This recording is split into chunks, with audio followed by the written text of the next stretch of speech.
बिस्मिल्लाहिर्रहमानिर्रहीम। अस्सलामु अलैकुम। Exercise 6.9 first year FSc mathematics की ये जो ज्योमेट्रिक प्रोग्रेशन हमने प्रीवियस एक्सरसाइजेज में पढ़ा 6.7 6.8 उसके अंदर हमने nth टर्म फाइंड करनी सीखी।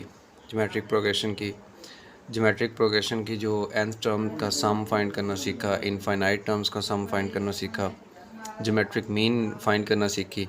ये उनकी प्रैक्टिकल एप्लीकेशन है जो डेली लाइफ में यूज़ होती है और हम ज्योमेट्रिक प्रोग्रेशन को यूज़ कर सकते हैं।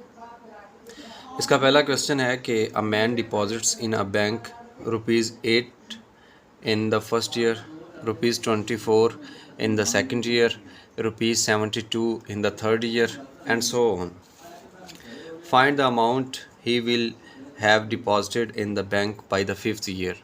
यानी कि 5 ईयर तक वो जितने पैसे टोटल जमा करवा चुका है बैंक के अंदर वो हमने टोटल फाइंड करने हैं। अभी इसकी सीक्वेंस बनेगी 8, 24 और 72। हम देखेंगे क्या ये जो सीक्वेंस है जो 8, 24 और 72 72 के मिलने से बन रही है, क्या ये ज्योमेट्रिक है या अरिथमेटिक है। इस जैसी हमने पहले भी एक एक्सरसाइज की, आई थिंक 6.5 थी, कि जिसके अंदर ये वर्ड प्रॉब्लम्स थे डेली लाइफ के।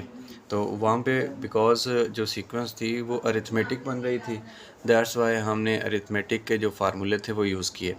बट इसमें अगर हम देखें तो 8, 24 एंड 72, क्वेश्चन नंबर 1 है 8, 24, 72। बैंक में जो आदमी डिपॉजिट करवा रहा है वो पहले साल 8 रुपये, दूसरे साल 24 रुपये और तीसरे साल 72 रुपये करवा रहा है। 5 सालों में वो कितने करवाएगा। A5 हमने फाइंड करनी। पहला A1 है, A2 है, A3 है, A4 मिस है, A5 हमने फाइंड करनी। अब चेक कर लेते हैं क्या ये ज्योमेट्रिक प्रोग्रेशन बन रही है या अरिथमेटिक प्रोग्रेशन बन रही है। तो अगर हम 24 में से 8 माइनस करें वो बनता है 16। लेकिन जब 72 में से हम 24 माइनस करें, 72 माइनस 24, तो ये 12, 8, 6, 4, 48 बनता है। जबकि जो पहला था वो 16 बन रहा था। तो it's mean common difference same नहीं है, लिहाजा ये अरिथमेटिक प्रोग्रेशन नहीं है। तो फिर हम ज्योमेट्रिक के लिए इसे चेक करेंगे।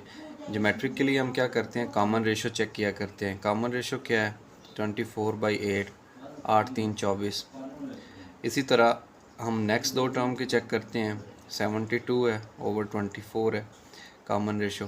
तो इसको जब कैंसिल करेंगे 6 1 6 और 6 2 12, फिर 6 4 24, 4 1 4 4 3 12। तो पता चला कैंसिल करने के बाद इसकी जो कॉमन रेशो वो भी 3 बन रही है। तो कॉमन रेशो 3, इट्स मीन कि ये एक ज्योमेट्रिक प्रोग्रेशन है। अगर ज्योमेट्रिक प्रोग्रेशन है तो फिर हम ज्योमेट्रिक प्रोग्रेशन का फार्मूले यूज़ कर सकते हैं इसके ऊपर, बिकॉज़ उसने हमसे डिमांड किया कि जो 5 साल हैं, 5 सालों की जो समेशन है वो फाइंड करें। तो 5 सालों की समेशन या 5 सालों तक वो कितने जमा करवा चुका है, तो उसके लिए हमें फार्मूला यूज़ करना है। लेकिन जो सम होता है ना, सम हमने फाइंड करना है 5 सालों का, S5। तो S5 हमें डिमांड कर रहा है S5 की। हमने S5 का फार्मूला यूज़ करना है, बट उससे पहले हम देखेंगे कि जो फार्मूला होते हैं वो दो तरह के होते हैं। उसमें R पे डिपेंड करता है कि R का मॉड लेस देन 1 है या R का मॉड ग्रेटर देन 1 है। अब R है हमारे पास 3, R3 है। तो R का जब हम मॉड लेते हैं तो R का मॉड आ रहा है ग्रेटर देन 1 आ रहा है, बिकॉज 3 जो होता है ये ग्रेटर देन 1 होता है।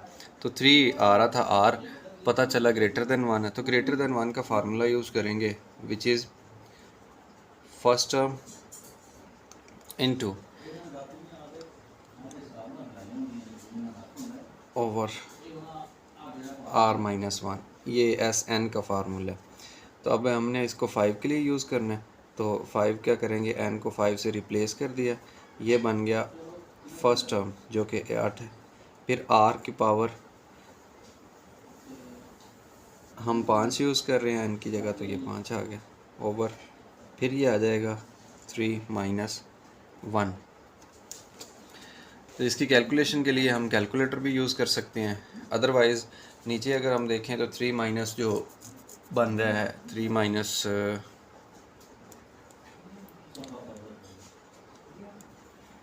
3 raise to power 5, 3 raise to power 5 के लिए मैं कैलकुलेटर यूज़ करता हूँ। 3 को 5 टाइम मल्टीप्लाई कर रहे हैं या इसको मल्टीप्लाई करें 3 को 5 टाइम,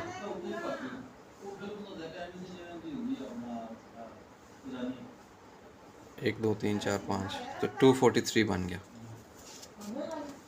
243 माइनस 1 ओवर 2, तो ये कैंसिल होगा। 4 इंटू 242। अब 242 को जब हम 4 टाइम करेंगे, 242 को मैं कैलकुलेटर पे कर रहा हूँ 4 टाइम, तो ये 968 बनेगा। तो पता चला कि वो जो 5 सालों में अमाउंट जमा करवा रहा है इसी सीक्वेंस के साथ, तो टोटल अमाउंट 5 सालों के बाद बनेगी 968। इसी के साथ ही क्वेश्चन नंबर 1 कंप्लीट हो गया। इसी लेक्चर के अंदर हम क्वेश्चन नंबर 2 भी आज ही कवर करेंगे।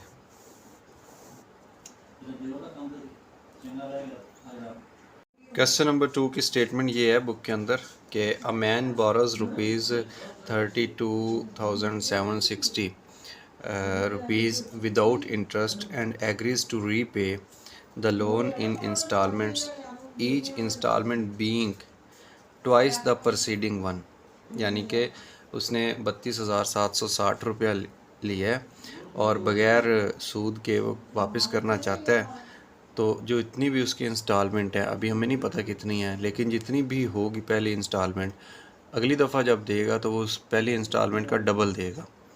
फिर उससे अगली दफ़ा जो देगा वो पिछली का डबल देगा। फिर जो अगली दफ़ा देगा वो उससे पिछली, यानी कि हर दफ़ा 2 गुना करता जा रहा है। Find the amount of the first instalment, पहली इंस्टॉलमेंट हमने फाइंड करनी है। If the amount of the first instalment is ₹8। अच्छा सॉरी, लास्ट इंस्टॉलमेंट फाइंड करनी है कि जब फर्स्ट इंस्टॉलमेंट 8 हो। तो देखें अभी क्वेश्चन की जो स्टेटमेंट है वो हम इधर अपने पास लिख लेते हैं कि उसमें जो टोटल रुपीज़ हैं वो है 32,760। देखें इसमें जो SN है वो है 32,760 रुपीज़, ये टोटल अमाउंट है। और जो पहली टर्म है या पहली अमाउंट है वो है पहले साल की अमाउंट, मैं बुक में देख रहा हूँ 8 रुपीज़ है। जैसा कि क्वेश्चन की स्टेटमेंट है, क्वेश्चन में वो कह रहा है कि हर दफ़ा इंक्रीज़ करना है। तो हम इसका सोल्यूशन फाइंड करेंगे। पहली दफ़ा अगर 8 है तो नेक्स्ट टाइम उसको डबल करना है। तो 8 को जब हम डबल करेंगे 2 टाइम 8 टू 16 होता है, और फिर 16 का डबल जब करेंगे वो 32 होगा, और फिर 32 का जब डबल करेंगे वो 64 होगा। तो इसी तरह ये चलती जा रही है अप टू n टर्म जाएगा। हमें नहीं पता कि n कितना है, बट हमें जो फर्स्ट इसकी इंस्टॉलमेंट है ना, सॉरी जो लास्ट इंस्टॉलमेंट होगी वो फाइंड करनी है कितनी होगी। अभी हमें तो पता ही नहीं है कि लास्ट इंस्टॉलमेंट का नंबर कौन सा है, 5वीं है, 7वीं है, 8वीं है, 10वीं है, कौन सी है। तो हम देखते हैं कि ये ज्योमेट्रिक सीरीज़ बन रही है, बिकॉज डिफरेंस सेम नहीं आ रहा, बट जो इनका कॉमन रेशियो है वो सेम आ रहा है, 16/8 है। तो ये इक्वल है 32/16 के, यानी कि इसका भी 2 जवाब आता है, इसका भी 2 जवाब आता है। कॉमन रेशियो सेम है। अगर कॉमन रेशियो सेम है तो वो ज्योमेट्रिक सीक्वेंस होती है, और ज्योमेट्रिक सीक्वेंस का जो फार्मूला होता है सम का, तो उसका सम हम फाइंड करते हैं, लेकिन उसके पहले हमें r का पता होना चाहिए कि r लेस देन 1 है या ग्रेटर देन 1 है। तो r की वैल्यू है 2। जब हमने 2 का मॉड लिया, चेक किया कि ये तो 1 से ग्रेटर होता है, तो पता चला कि इस पे फार्मूला यूज़ होगा। मैं इधर लिख रहा हूँ फार्मूला nth टर्म का। nth टर्म का जो फार्मूला है समेशन का SN for r when r mod is greater than 1, वो इक्वल होता है first term into RN -1 over R -1। Previous जो क्वेश्चन था उसमें भी यही फार्मूला यूज़ हुआ था, बिकॉज R का मॉड 1 से ग्रेटर था। अभी हम वैल्यूज़ पुट कर देते हैं। हमें इस पार्ट के अंदर जो nth टर्म का सम है वो दिया हुआ था, यानी जो टोटल अमाउंट है वो है 32,760 रुपये। और पहली टर्म भी हमें मालूम है, पहली टर्म है 8, तो हम A1 की जगह 8 रिप्लेस कर देते हैं। R भी हमें पता है, तो R कितना है, R है जनाब 2, तो हम ये 2 वैल्यू यूज़ करेंगे। 2 raise to power n, n हमें नहीं पता, इसीलिए हम वैसे ही ऊपर n लिख देंगे और नीचे आ जाएगा r-1, r की वैल्यू 2 है तो 2-1 आ गया। सो इसको जब हम नेक्स्ट प्रोसीड करेंगे तो ये आ जाएगा 32760 और इधर आ जाएगा 2-1, नीचे 1 रह गया, ऊपर 8 है। 8 जब अंदर मल्टीप्लाई होगा तो ये आ जाएगा 8 इंटू, चलिए ऐसा करते हैं, मल्टीप्लाई नहीं करते, एक दफ़ा ऐसे लिखते हैं। नेक्स्ट स्टेप में देखें कि ये जो 8 है इसको ख़त्म करने के लिए हम दोनों साइड को 8 से डिवाइड कर देते हैं, तो इधर आ जाएगा 32760 divided by 8 equal to 2 raise to power n-1। अब कैलकुलेटर फिर हमारे पास मौजूद है, हम क्या करते हैं, 32760 इसको डिवाइड करते हैं हम 8 के साथ, तो ये आ गया 4095। तो इस साइड पे जवाब आ गया 4095 और इधर है 2 रेज़ टू पावर n-1। अब ये -1 है, दोनों साइड पे इसका इन्वर्स ऐड करेंगे तो वो +1 होता है, यानी ये -1 इधर आएगा तो ये बन जाएगा +1, तो +1 होने की वजह से ये 95 के बजाय 96 बन जाएगा और ये बन जाएगा 2 रेज़ टू पावर n। अब अगर हमारे पास कैलकुलेटर हो साइंटिफिक, तो साइंटिफिक कैलकुलेटर के अंदर हम स्क्वायर रूट फाइंड कर सकते हैं। स्क्वायर रूट कैसे फाइंड होगा कि वैल्यू है 4096, इसको हमने बनाना है 2 की पावर। इसकी अगर फैक्टराइजेशन करें तो फैक्टराइजेशन के लिए ये बन जाएगा 4096 और ये 2 पे हम ऐसे ऐसे करते जाएं तो ये बन जाएगा 2 20 40, फिर 2 4 8, 2 8 16, फिर 2 10 20, 2 2 4, 2 4 8, 2 5 10, 2 1 2, 2 2 4, फिर 2 2 4, 2 2 4, 2 5 10, 2 6 12, 2 1 2, 2 2 4, 2 8 16, 2 6 12, 2 4 8,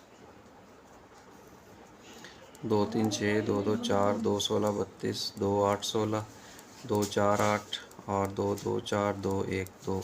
तो पता चला कि जब हम इसकी फैक्टराइजेशन कर रहे थे 1 2 3 4 5 6 7 8 9 10 11 और 12 आ गए, तो हम लिख सकते हैं कि राइट साइड पे 2 रेज़ टू पावर n और इधर हम लिख सकते हैं 2 की पावर 12।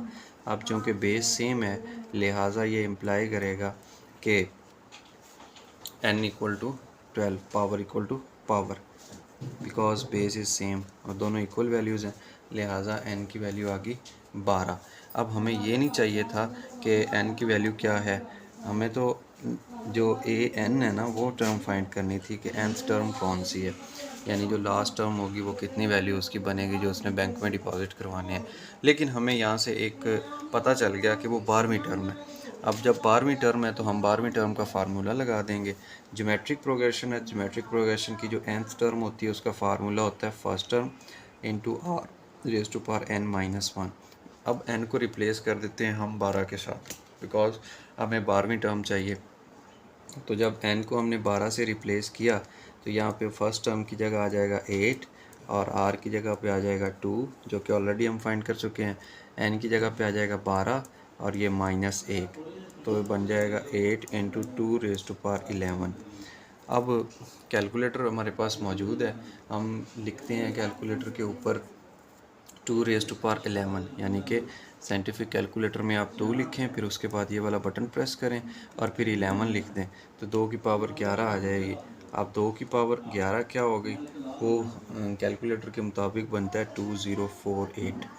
अब हम 2048 को जब 8 टाइम करेंगे तो ये बन जाएगा 16,384 रुपीज़। तो पता चला कि वो बैंक के अंदर 16 ये रुपीज़ हैं। 6,384 रुपीज़ वह बैंक में डिपॉज़िट कराएगा। 12वीं टर्म जो उसकी होगी 12th इंस्टॉलमेंट। तो इसी के साथ क्वेश्चन नंबर 2 कंप्लीट हो गया।